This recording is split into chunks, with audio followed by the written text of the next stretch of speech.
just the facts, ma'am. So our guest this week is Zach Stuckey, is a business consultant who helps scale companies in the Western United States. He's helped companies hit 40% year-over-year growth. That's pretty darn good. He's going to talk about his own management approach and how it was influenced by one of the great minds in management, Harvard's Clayton Christensen, who passed away very recently. Welcome, Zach.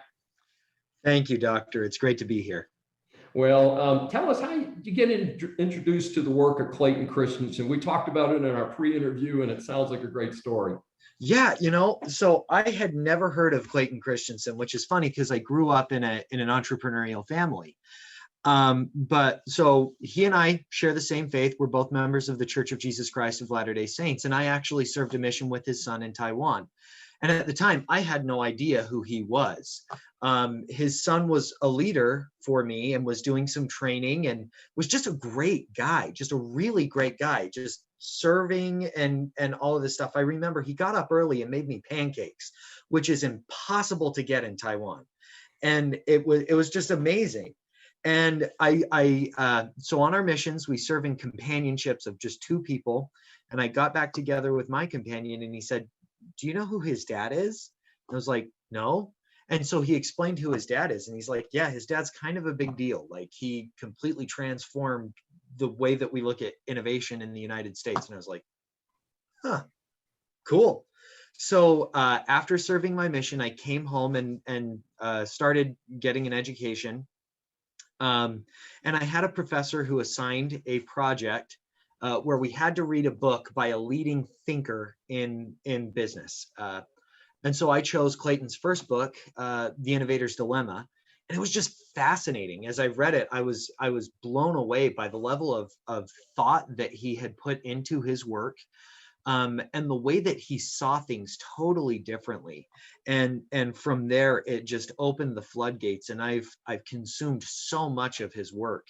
It's just absolutely astounding, the things that he's been able to produce and the ideas that he's been able to create.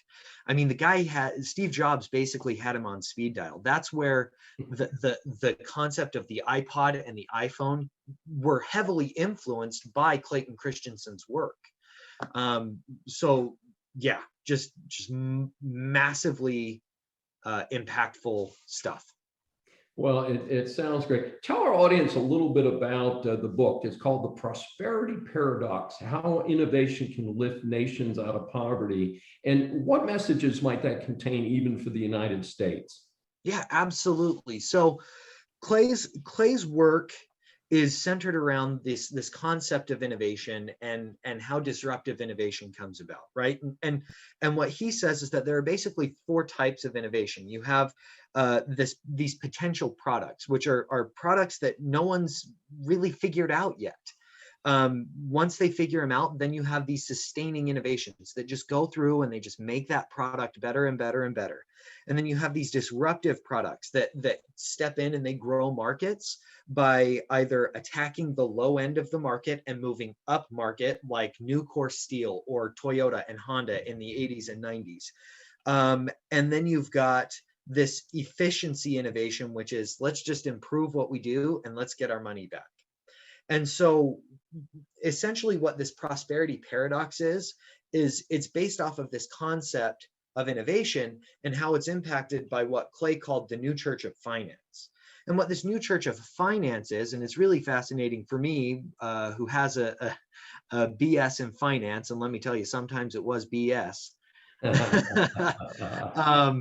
This new church of finance basically worships at the altar of RONA, ROI, and net present value. Right. And essentially what that says is you want to get a substantial return on the net assets that you're going to put into the project. And it makes sense. But what Clay was able to find is that they embraced this thinking in the four tigers in Asia. They really embraced this thinking for a while. And what they found is that it was that thinking that actually led to the stagnation that they're experiencing today. Because here's what happens, right? You have a great idea, like Netflix, right? Or some other great idea. And you come into the market and you say, I've got this great idea. And the CFOs in this market say, sure, it sounds like a great idea, but let me just plug in and see what comes out of the RONA calculation or the NPV calculation or the ROI calculation. And what often happens is that the return from that calculation says, this is a bad project to do. Don't do this project because the ROI is not sufficient. But what ends up happening is that they pass on these projects that they should have done, because these projects, although they're very low growth rates at the beginning, because they're servicing often an underserved market or the low end of the market, it creates the growth that the company needs in the long run. And so that's things that happened with like Toyota or Nucor Steel, right? Nucor came into the bottom of the market doing rebar, which is like garbage steel, but they found a way to turn this scrap metal into this rebar. And so they moved from rebar, and all of these higher end in the market were like, great, Nucor's got it. We don't have to service rebar anymore. It's not a profitable line for us anyway. Let's just cede that to them. And Nucor moved up and up and up the market until they're doing structural steel and things for like the frames of automobiles and everything else. And now Nucor is competing with, US Steel and all of these other steel companies, and they're losing their shirt, these major steel companies. And they're like, what's happening here? And China's doing it to us again. Mm-hmm. And that's what we're finding, is that China has come in at the low end of the market and they're moving up market. And by doing that, they're actually finding that companies in the United States, because China has a distinctive comparative advantage in terms of their human capital, labor is just so gosh darn cheap that the US can't really keep up in their mind.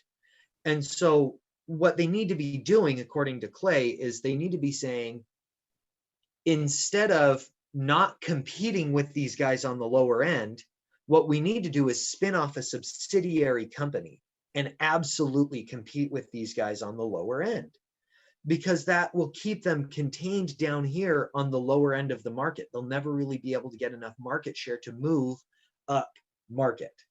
Amazing, Zach. What a great explanation. And as you know, we've limited time, so let me move on to our third question for today. And Christensen, I know you call him Clay, also had a different reflective side with his book, How Will You Measure Your Life? And what lessons does that hold for your audience? And I know from our pre-interview that you're a dad, I'm a dad and a granddad. And, so we do think about that. What is our legacy and what do we bring to the game? So tell us a little bit about that book. Oh, I love this book. If you haven't read this book, pick up this book, read the book. So like you said, Clay was a professor at Harvard. And one of the things that he would do is at the end of every lecture, or not lecture, but every semester, he would give this lecture called How Will You Measure Your Life? And he was diagnosed with cancer, and he was worried, I'm not going to be able to give this lecture again. And so he worked with James Allworth and Karen Dillon to take what was that lecture and turn it into a book that could then be distributed to his students. And the book basically hinges on this. Clay got his master's and PhD from Harvard. And what he would find is that he would go to these reunions, these class reunions at Harvard. And he would find that, the first one, everybody's life looks glamorous. And then the second one, their life is starting to fray. And then the third one, some of them are in jail. Some of them are divorced. Some of them, their kids hate them, and so he was like, what is going on here? And he created this book. And so this book is sectioned out, but and the thing that had the most profound impact for me, at least in this latest review, was his chapter called Just This Once. And he talks about the dangers of marginal thinking. And he in these chapters, he structured it really well. He uses a business example and then he talks about a personal example. And the business example that he uses is this marginal thinking that led to Blockbuster passing on purchasing Netflix, or at least trying to compete with Netflix back before they were streaming. This is when they were mailing DVDs out. And then he shares this really profound story. He talks about how he was a basketball player, and it started out just because he's 6'8". No, 6'6". He's a tall guy. And he played basketball, and he ended up playing basketball for university. And his team made it in high school to the championships, and the championship game was on Sunday. And in our faith, we believe that we just don't engage in sporting activities like that on Sunday. And so he made this decision, and it was a really hard decision for him at the time. I'm not going to play in that game. And every single member of the team and every single member of the coaching staff came to him and said, are you kidding me? Like, you're really going to make this decision? You're really not going to play? And he didn't play, and they still won the game, thankfully. But he had this realization: it's easier to do something 100% of the time than it is to do it 98% of the time. Yeah. That moment that we let ourselves lapse just this once, just this one time, could be the moment that starts a cascade that leads us to making worse and worse decisions. And if we have this hard, fast rule, I'm just not going to do that thing, then we'll never violate our integrity. Zach, you are a fascinating guest. You are a great speaker and an inspiring speaker. And I hope we'll be able to get this out very broadly to our audience when the program airs and goes out on podcast. And tell people, if they'd like to learn a little bit more about you, how they get a hold of you. Well, if you'd like to get a hold of me, you can email me, Zach, that's Z-A-C, no H and no K. I keep it simple, at HomeriCconsulting.com. So Homeric, H-O-M-E-R-I-C, consulting.com. It means grand or epic in scale. Fantastic. Thank you so much for being a guest on Saving America for this episode.